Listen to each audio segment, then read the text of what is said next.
as engineers, we are asked to come up with solutions to impossible problems. I've had this in my experience, I don't know if you'll have, but people think because we're engineers that we should magically be able to know everything and fix everything. So, if your boss asks you to solve a design problem that you have no idea how to do, where do you start? Explain the process you'd follow to solve this problem. Okay, so my name is Miranda Pepper, and my question is, if your boss gave you an impossible problem to solve, where do you start? So I think the most important thing, especially as somebody that's new on the engineering scene, is to just ask a lot of questions. Maybe not necessarily, I think you should start with your boss, but don't kind of overload them. Try to find your own resources as best as you can.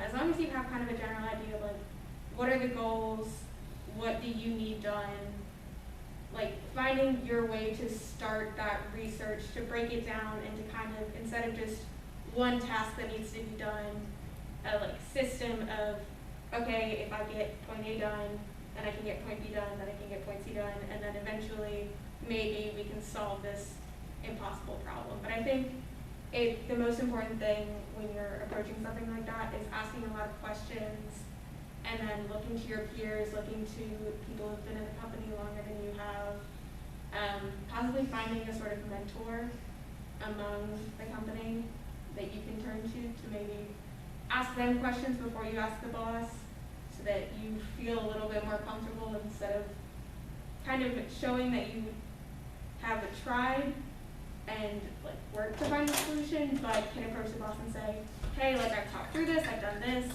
but I'm still having trouble, what would you recommend?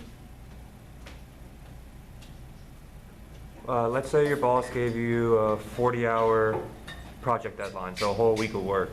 How much of that time do you think, and you had no idea what you were doing for this design project, how much of that time do you think you would allocate towards independent research and then asking for help from other employees and advisors?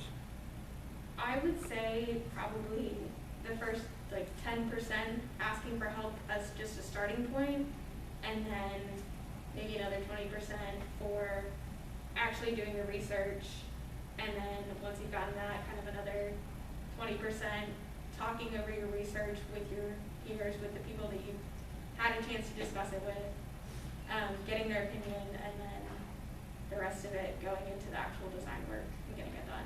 Gotcha. Because that always involves a lot of kind of designing and planning, and then testing, and then redesigning. So you got to leave a lot of time for that. Any other questions? Great. Thank you so much, Miranda.